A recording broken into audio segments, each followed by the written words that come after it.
so grateful to have found you. I was born already knowing how to connect with the universe, to a point that just now in the restroom, I remembered that when I was little, I knew I would either be chosen as the captain or I would be chosen first, and it was never a question in my mind.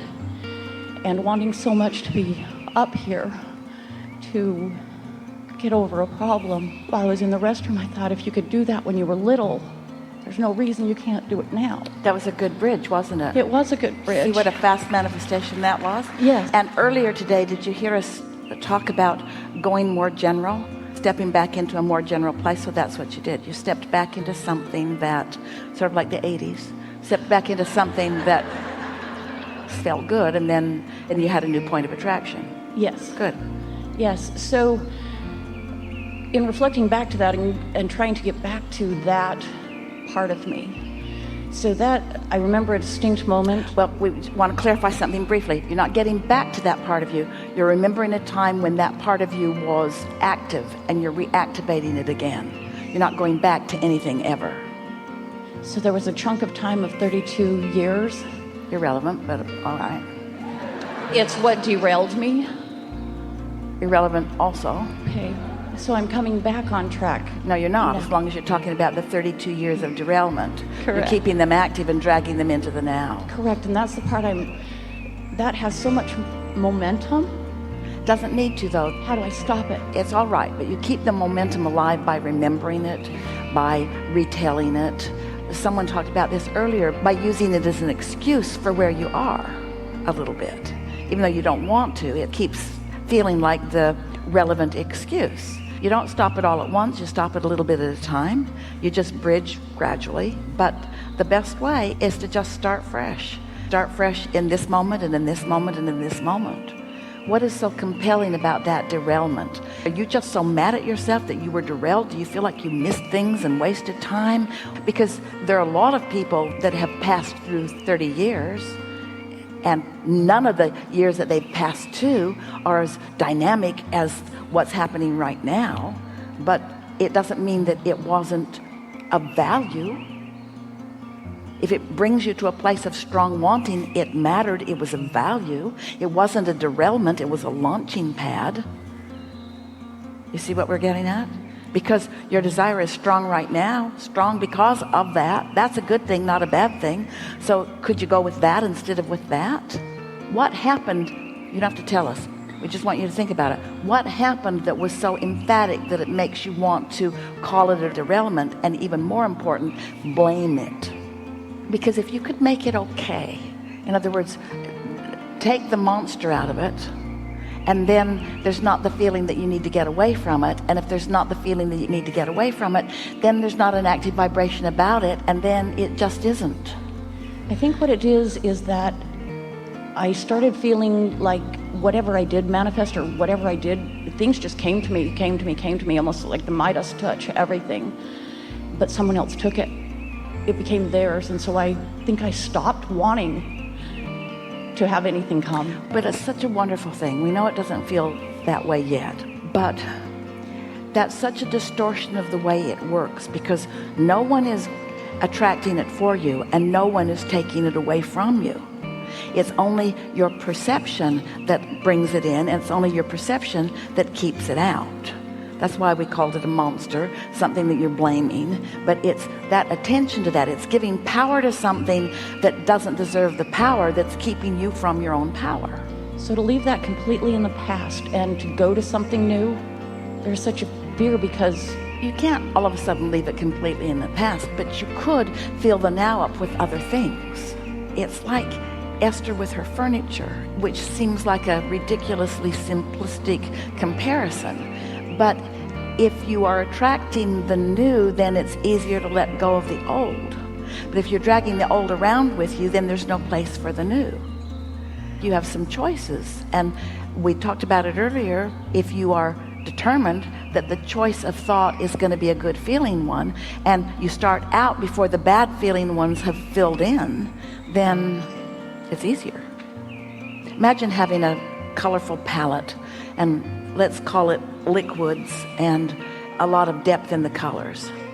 And you've got your canvas, and because you're not paying attention to what you're doing, or because you're having a negative moment remembering something negative in the past, you just sort of randomly take a brush and color that's sort of deep in color, and you paint the whole board with it. It's a black or a brown or a deep purple. And then you say, wait a minute, that wasn't what I wanted. But it's hard to cover that up with the other lighter colors. Even though you want something lighter now, you can't quite do it. But tomorrow you could wake up and just not put the deep purple or the black on the board. You don't have to drag that board around and try to lighten it up.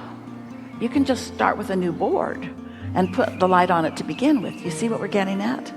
But there's a tendency to believe that because I lived something, that I have to now unlive it, that I have to fix it or detach from it or understand it. And you really don't. You can just start in fresh new thoughts.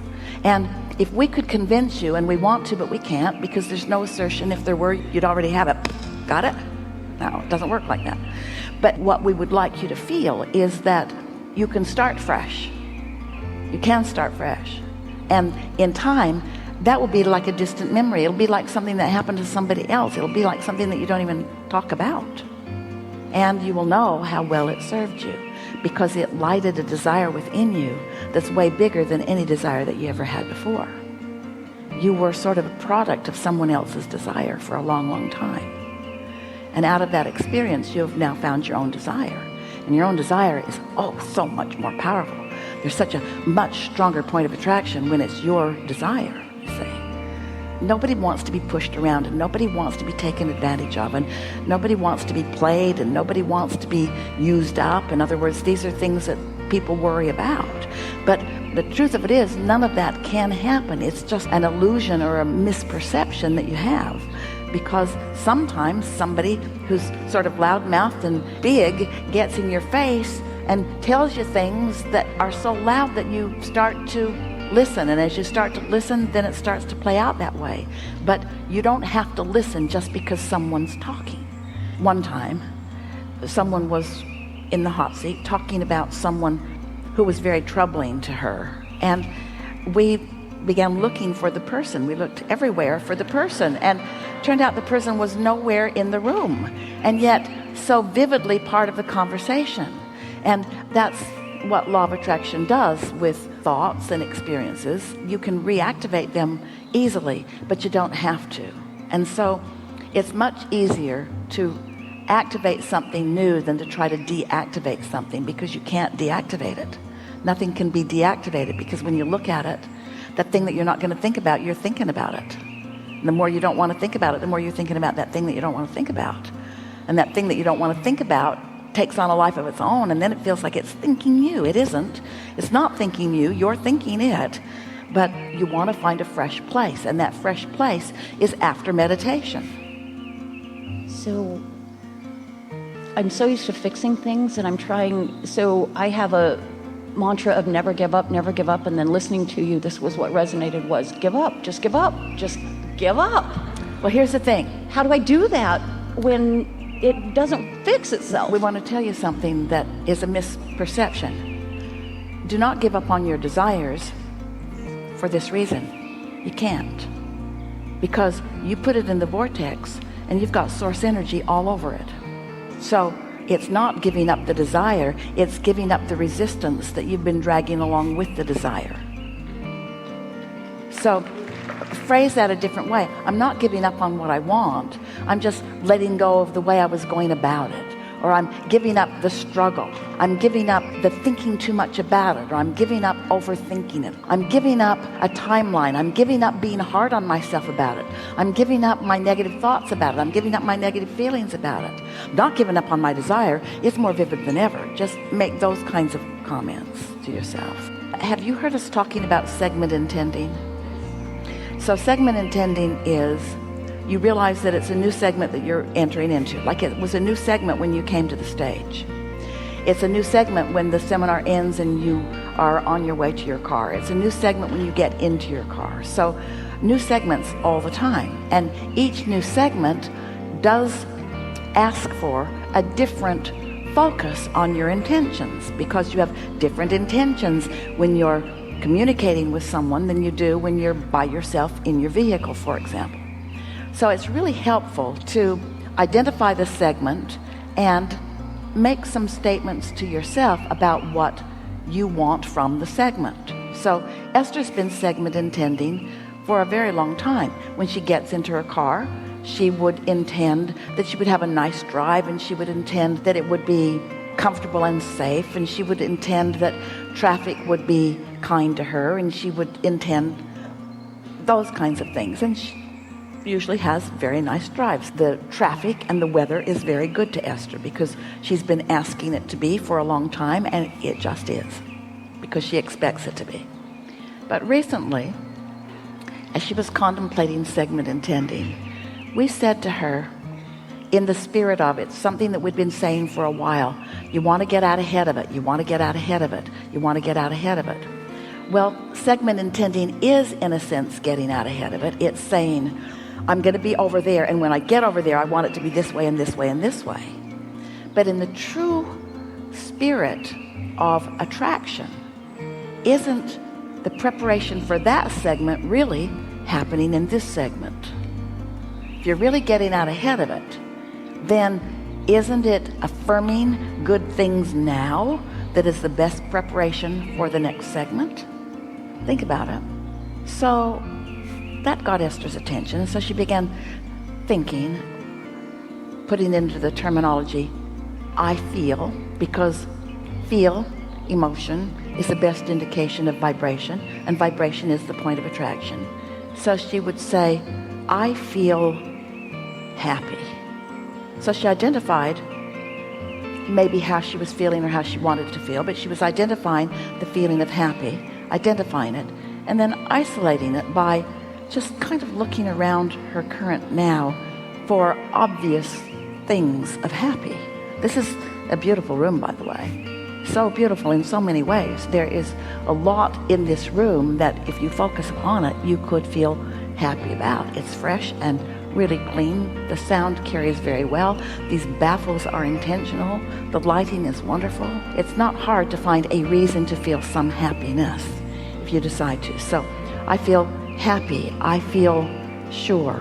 I feel eager. I feel ready. I feel open. I feel alive. I feel eager for life. I feel sure-footed. So as she began saying those things, she discovered it was the best ever preparation, because now she's taking that good feeling point of attraction person forward in time, forward in experience. So she began thinking of it like in this segment of intention, she was establishing a vibrational atmosphere, and then she and her atmosphere were moving forward and attracting from whatever was there what matched the atmosphere that she had accomplished. Not telling that person that they needed to be nice to her. Not nice people were irrelevant to her atmosphere. She had lighted her light board in a way that when she stepped into wherever she was stepping, it had to be good to her, because anything that wasn't good to her wasn't active in her, because she'd taken care of that in advance. You see what we're getting at? Since it's attraction, attraction, attraction, attraction, then anything you can do to prepare your point of attraction is a good thing. Now, in contrast, it's the reason that we wanted to have this conversation with you, because this conversation is so beneficial to so many, especially to you. Think about your opening words about that time that you were describing that wasn't so good to you.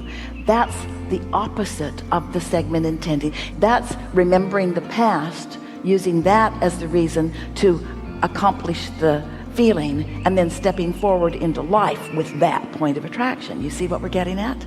And that's why for most people, things don't change very much, because they let what has been happening or what is happening be the reason that they offer a vibration, and then they just take it into the next segment and the next segment and the next segment. So the world and life and people and things and thoughts just keep coming to them according to what they've got going on. But you can change that. You don't have to think about what has been, and you don't have to think about what is. But it is a mastery that requires some practice. But once you get the hang of this a little bit, you had that going on. You had that going on, and we love that you have that memory of having that going on when it was easy for you. You can do that again.